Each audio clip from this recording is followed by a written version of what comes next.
Okay, wow. So,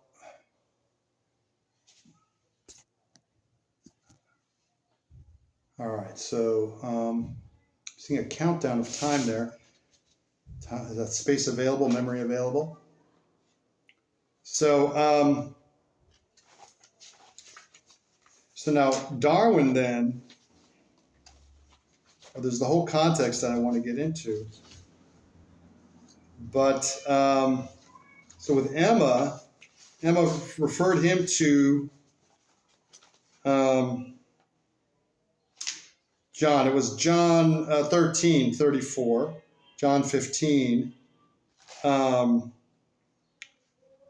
ultimately, Darwin was looking for the implications of damnation, right? So when Jesus said things like, I am the way, the truth, and the life, no man can come to the Father but by me, the literal interpretation of that seems pretty ungenerous, right? And pretty exclusionary.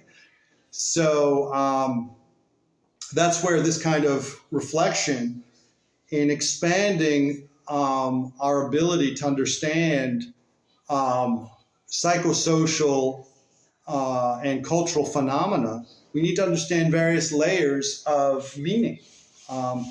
Since Jesus' legacy has not led to a situation in which university culture in particular sort of maintained or felt it was maintained in the clutches of some kind of exclusionary mindset. It became an expansive mindset, which is a modern spirit of love, in which love has a few different layers. Love is this open-ended process involving an education, love through education, involving the building of knowledge.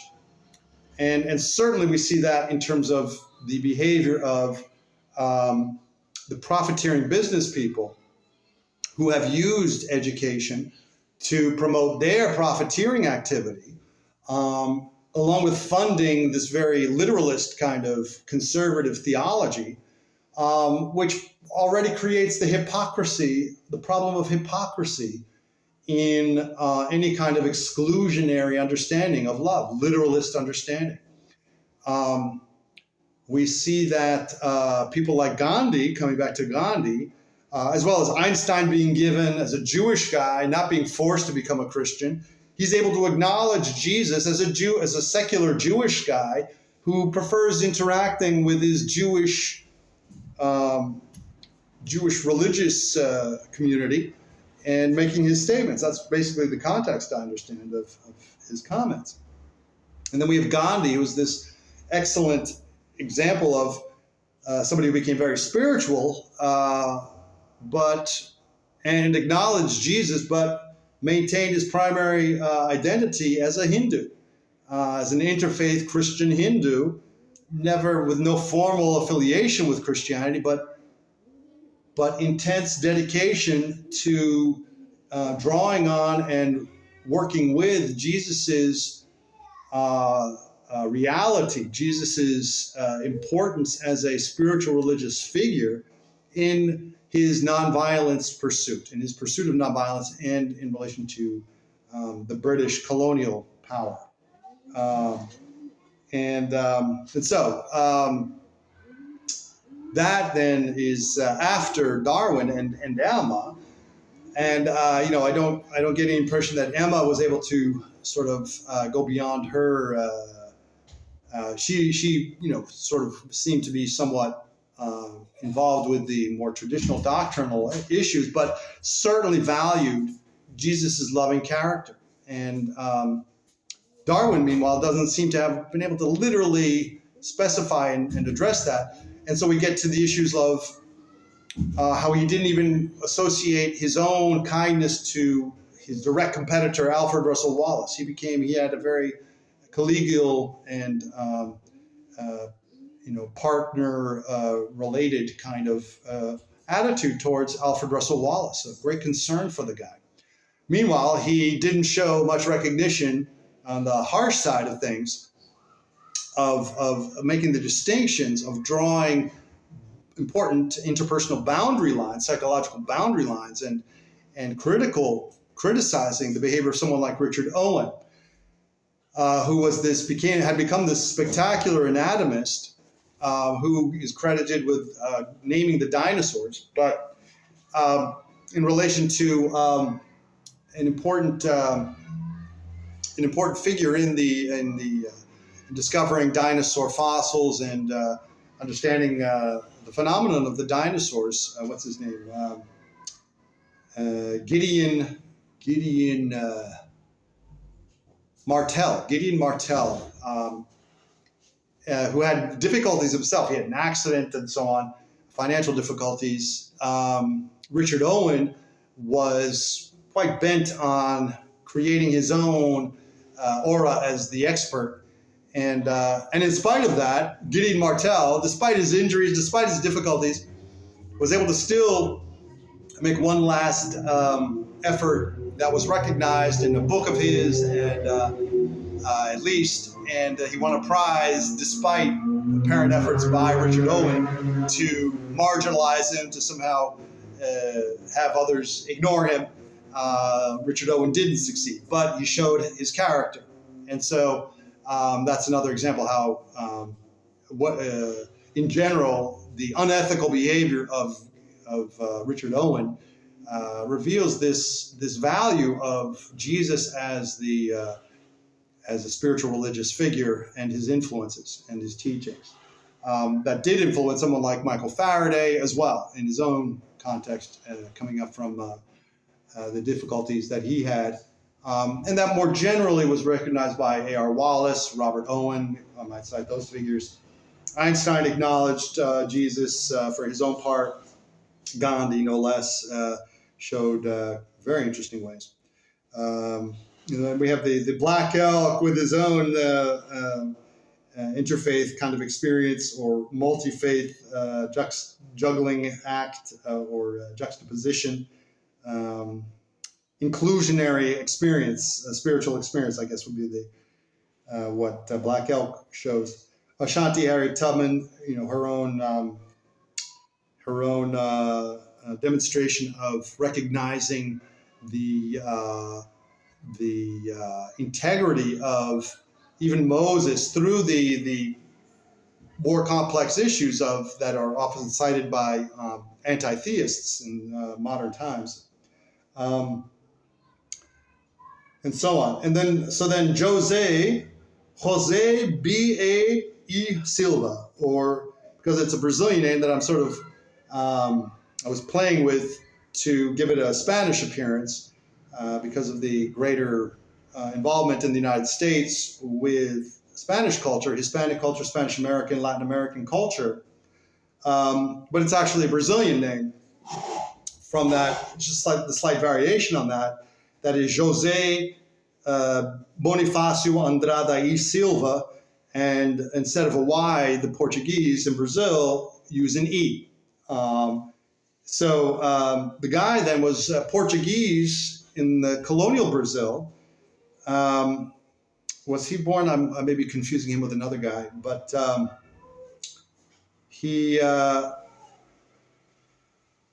not going to say that he was born in Brazil. I'll have to check on that detail. But in Portugal, then, he got a natural philosophy degree and a law degree in the 1780s. And then in the 1790s, started traveling through Europe, studying scientific engineering in the mining context. And he began meeting various people. Let's see here. He met Alexander von Humboldt, who had a similar background in mining engineering. He may have met later on this Hipólito Ruiz Lopez, who was more of a plant scientist, botanist. The context of who had been in touch with Humboldt, von Humboldt. Manuel Torres was a Spanish natural philosopher who uncovered the giant sloth fossil skeleton in Argentina that and whose work was then in the context of an illustrator in Madrid, and then Georges Cuvier, the famous anatomist in Paris, that then benefited Charles Darwin. All right, and so that's what I've got here. And so then A.M. Del Rio in Mexico was a metallurgical chemist who was another figure of who had similar accomplishments, who accomplished similar things in the scientific world as José Andrade Silva, José Bonifacio. In his travels through Europe and studies, by the time he reached Sweden, in his work in Sweden in particular, I guess he was publishing something in Italy too about the geography or geology, so at the very least. And then by Sweden, he was involved in discovering minerals that then involved the discovery of the metal lithium, for one thing. And so Andrade, his name, part of his name, then is included in various minerals. He's recognized in that. He discovered a few minerals in that whole work of his. And then he became involved in democracy in Brazil, and was actually kicked out because of the way Brazil held on to the monarchy in Dom Pedro I and so on. So, but in particular then, as a Latin, the Iberian American, Spanish American, Latin American culture, it then becomes a reference, and in our consideration of the subject of spirituality and religion, we have the phenomena, the importance of spiritual religious phenomenon, in which we have a clear example in the case of Cabeza de Vaca. Cabeza de Vaca was a conquistador in sometime, I think, slightly before 1580, who was involved in shipwrecks in the Florida area. And as a survivor in a small group, as the leader and lead survivor, then after a range of difficulties, including being enslaved by Native Americans, and his pivotal experience, being enslaved by Native Americans, and then their group escaping,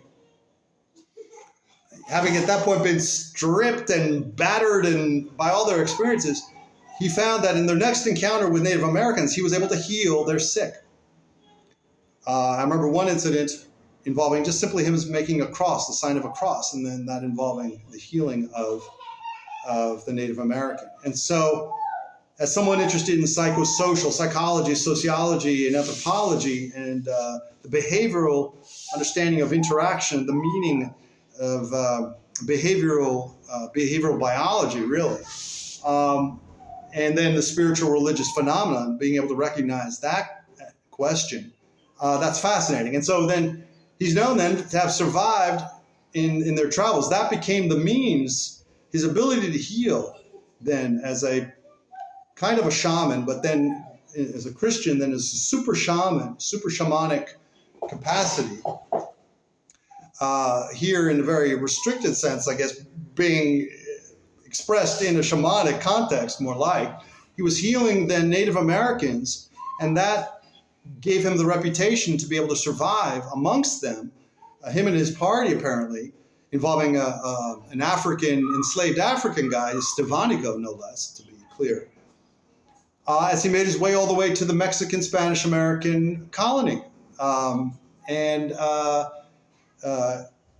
In which point then he did not, I have not read evidence that he continued to be a healer, but he did write a report of his experience that has survived in a letter that then makes him an amazing example that's published at least in Jack Kornfield's, a Buddhist psychologist's amazing book, Jack Kornfield et al., of various, an anthology of spiritual material.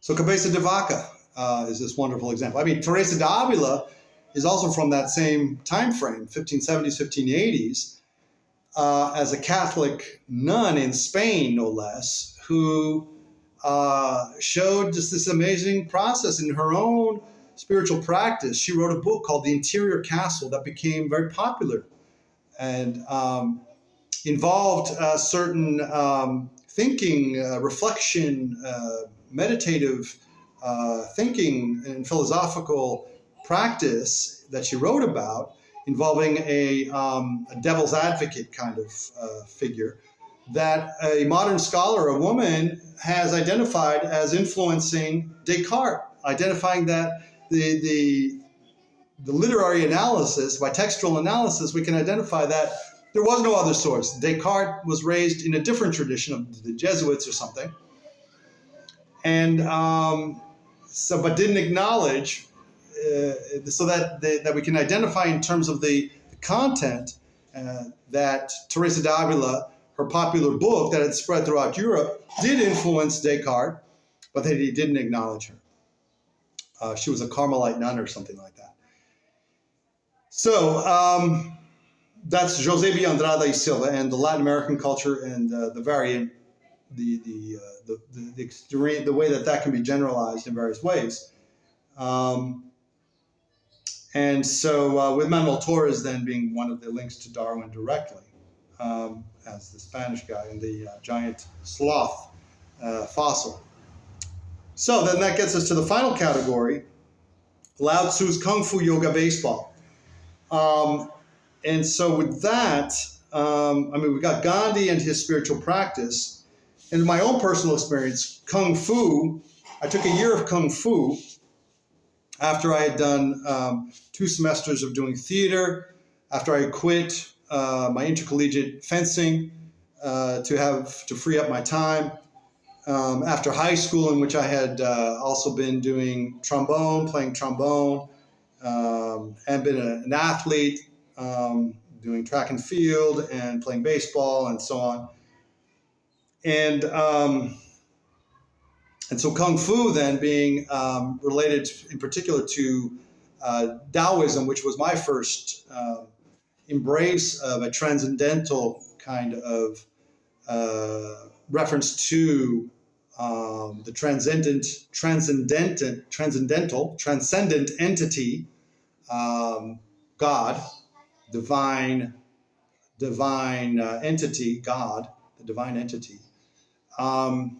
And through a scholar's description, in fact, that creative continuum that is always accessible. Huston Smith described that in his book, one of his books, and Unitarian Universalism and the Spiritual Path. So spiritual practice then in Kung Fu, I just learned the forms. So it was kind of one version of Tai Chi, including some Qigong exercises.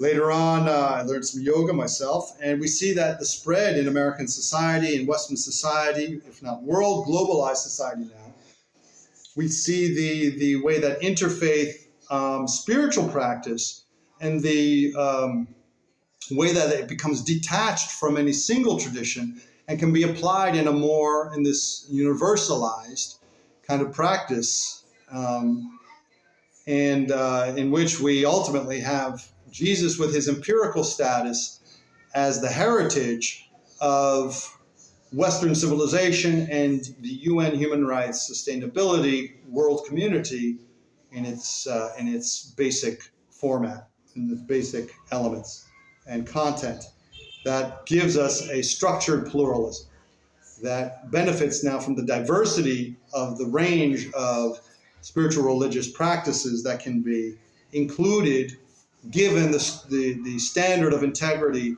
established by these secular structures, right? Using secular in now a spiritual religious sense, not merely a materialistic, atheistic, anti-theistic sense.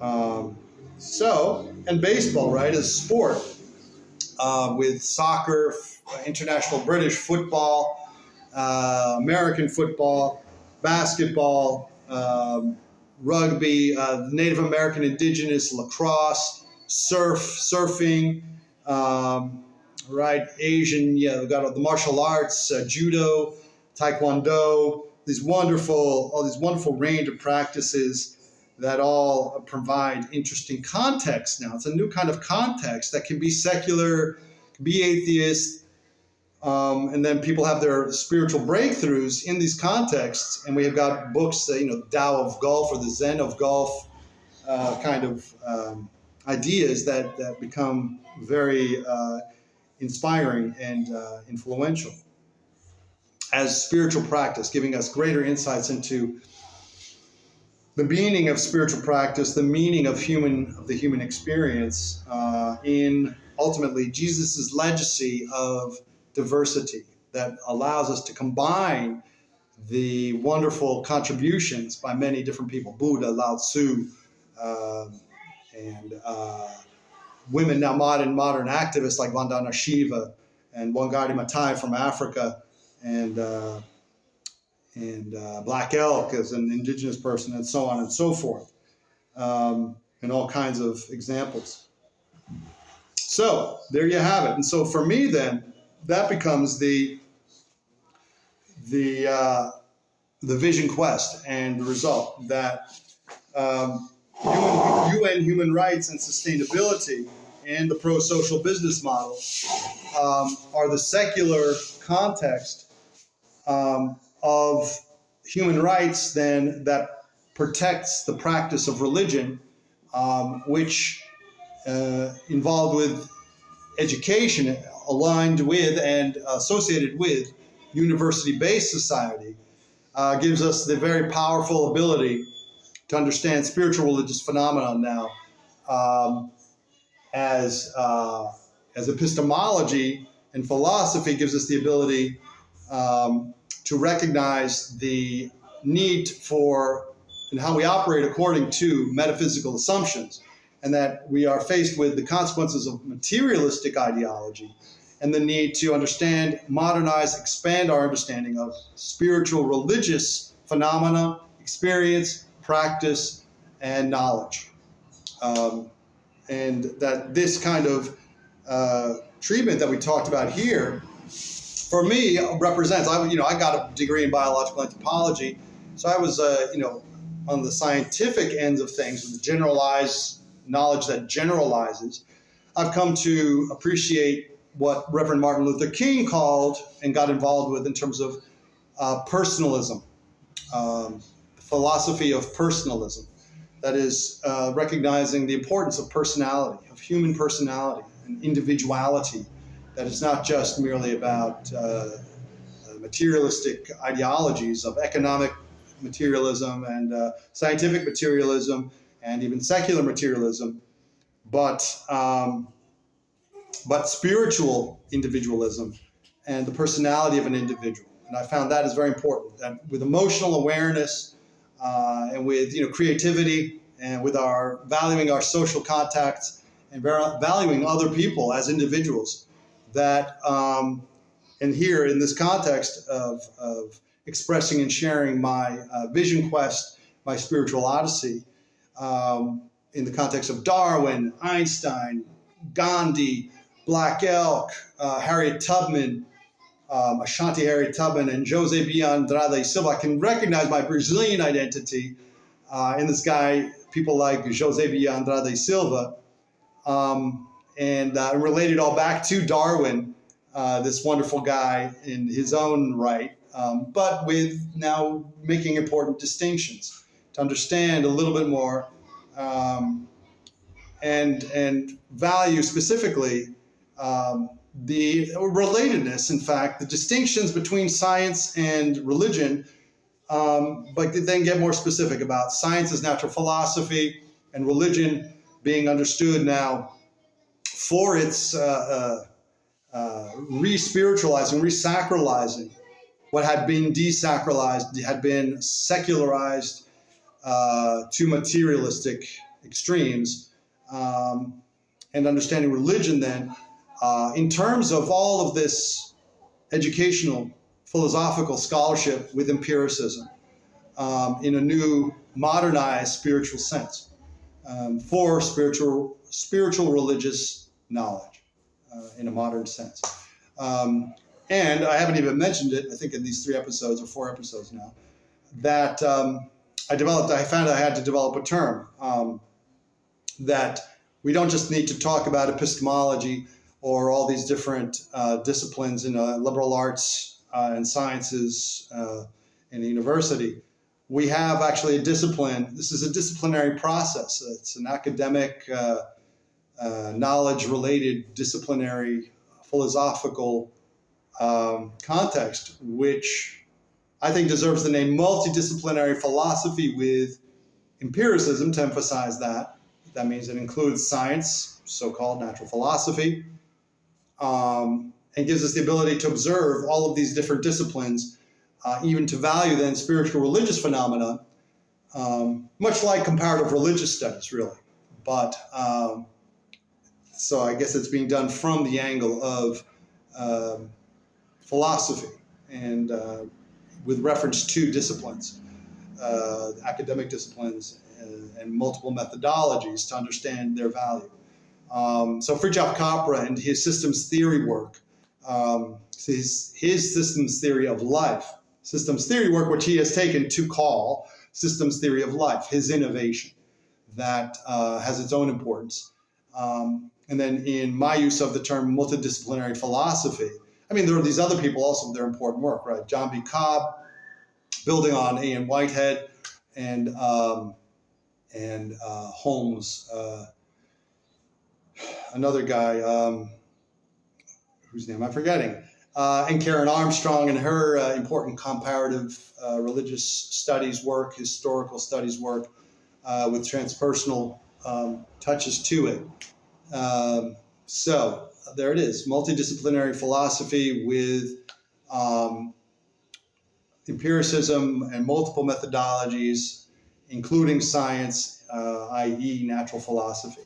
So thank you. I hope you've learned a little bit and enjoyed participating with me a little bit as I share this. So leave any comments below, and I'll see you next time. Ciao for now.